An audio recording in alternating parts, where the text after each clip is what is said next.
Siapa sangka jika sebuah gedung swalayan yang biasanya ramai didatangi manusia, kini berubah menjadi tempat menyeramkan yang disinyalir sebagai rumah berdiamnya ratusan makhluk astral. Bekas gedung swalayan yang telah terbengkalai selama puluhan tahun ini kini menjadi momok sebagai tempat angker di kawasan Bogor. Jadi dulu ini sebelum terbentuknya gedung ini masih rawa-rawa banget, Bang. Masih hutan lah disebutnya. Terbentuklah gedung tahun 2001 mau 2002. Kalau di sini memang terkenal sih angker daerahnya. Gangguan-gangguan makhluk astral kerap dirasakan oleh penjaga gedung. Suara-suara misterius tanpa sosok, suara anak-anak bermain, bahkan beberapa sosok hitam besar sering menampakkan wujudnya dan mengganggu sampai saat ini. Suka ada mistis-mistis kayak orang nangis, terus suara bayi nangis. Itu tuh kejadiannya setiap malam Sabtu jam 1:30. Ada penumpang gitu kan, penumpang masuk ke sini, dia bilang habis diantar tuh driver ojek online lah ya gitu ya. Yang masuk sini tuh nggak ada, keluar juga nggak ada, nggak tahu hilang kemana gitu. Si ojeknya itu. Kalau di lantai 2 itu paling hitam besar orangnya, kayak orang tapi besar hitam. Usut punya usut, semasa aktifnya gedung swalayan ini banyak sekali pekerja dan pengunjung mengalami hal aneh di luar nalar, bahkan sampai mengalami kecelakaan dan menyebabkan korban jiwa berjatuhan. Nah, kalau terkait gedung di sini, dulu waktu pembangunan banyak korban, memakan korban. Ya itu ada yang jatuh dari lantai paling atas sampai ke tiban bahan-bahan material yang berat. Dulu sih pernah ada cerita ya, ibu hamil mau nyusulin suaminya yang kerja di security sini. Pas naik tangga situ dia tuh jatuh, tapi bayinya yang dalam kandungan itu masih hidup. Karena suami tidak punya biaya buat operasi, akhirnya bayinya pun dikubur sama ibunya, kubur hidup-hidup. Tidak hanya itu, beberapa kecelakaan lalu lintas kerap terjadi tepat di depan pintu masuk gedung ini.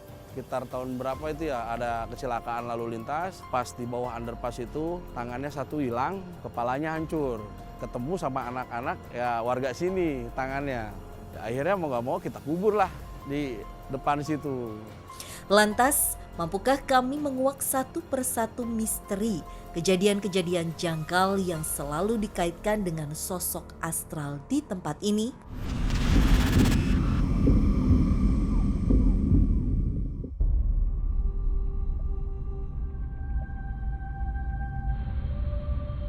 Jadi ini dia Kak Frisly, gedungnya bekas swalayan yang memang sudah kosong tuh selama puluhan tahun dan mungkin bisa aku bilang banyak terjadi tragedi di tempat ini yang bahkan sampai memakan korban jiwa. Pantes sih Fasya, karena dari makhluknya menurutku ini bukan makhluk yang bisa kita remehkan.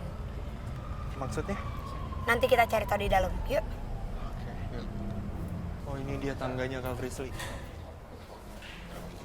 Aduh, Kenapa? udah langsung ada yang nantangin kita lagi Fasya. Tak memerlukan waktu lama, Frisly dikejutkan oleh sebuah sosok yang seolah-olah tidak suka dengan keberadaan tim di sana. Tapi pas masuk ke dalam ternyata wow. Dari aku di tangga aja itu langsung aura, entah kenapa ya, cuma aku sih ngerasa kayak ada aura yang kurang enak. Itu udah berasa pas aku baru mulai di tangga aja itu udah berasa banget. Sementara Den Ananda sudah memasuki area dalam gedung untuk mencoba menetralisir gangguan-gangguan makhluk astral karena sosok di sini bisa mencelakakan tim. Itu sekarang lagi ada satu sosok yang seperti menyeret badannya. Jadi kayaknya mungkin kita ikutin dulu ya. Sebelah sini. Permisi. Assalamualaikum. Aduh, kok bau ya? Gak apa-apa, coba dulu. Kamu udah misi-misi dulu? Udah. Assalamualaikum warahmatullahi wabarakatuh. Bau banget lagi. Wow. Tuh Fasya, coba tolong di senterin di atas itu. Sekarang seperti ada sosok makhluk yang mengambang terbang. Coba kita cari ruangan situ. Sebelah mana ya? Lewat sini? Oh iya.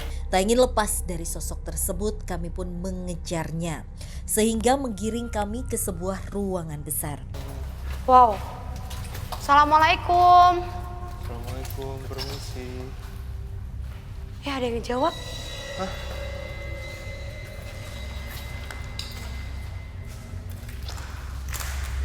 Oke. 90% saat ini lokasi penelusuran kita malam ini memang diisi penuh oleh makhluk. Maaf Kak Frisly, tapi makhluk apa aja Kak Frisly? Tiba-tiba, Frisly merasakan residu energi yang membuat kami menuju lift yang terbengkalai. Kenapa Kak Frisly? Aduh, hati-hati. Ini tuh Wow, bekas lift ya. Aduh, kok aku nek ya ke sini ya? enak. Karena sebetulnya di bawah kamu persis sebelah sini dan di sampingku ada 2 sosok laki-laki, dan ini residu energi yang cukup kuat, dalam artian aku berani pastikan bahwa residu energi ini adalah manusia yang dulunya pernah hidup, pernah mempunyai kehidupan yang sama dengan kita. Dan untuk laki-laki ini, Fasya,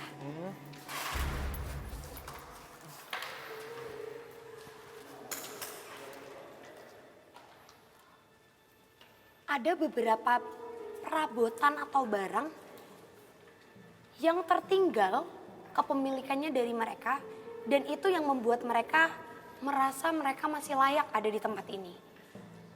Oh, sebentar. Berarti barang-barang peninggalan mereka itu yang membuat mereka itu tertarik berada di tempat ini. Betul, masih ada di sini.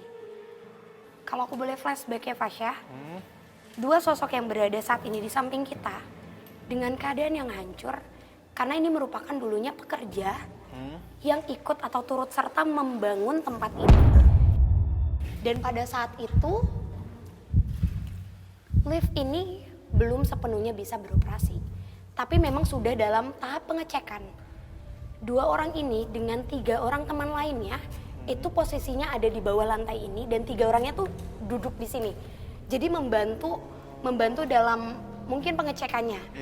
Naasnya Fasya, 2 orangnya itu tidak tertolong karena ternyata aku nggak tahu ya, tapi ada kabel besar yang seperti konslet, seperti terpencet, lalu lift itu turun dan menghantam 2 orang pekerja ini.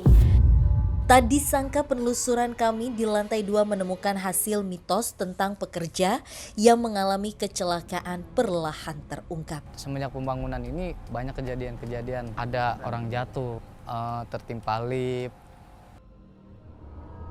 Bener-bener langsung jatuh, dan keadaannya kayak sosok yang saat ini aku lihat. Hancur. Berarti Kak Frisly, kedua sosok ini bisa aku bilang adalah korban di tempat ini. Iya, tapi coba deh kita bener-bener cari Kananda juga ya.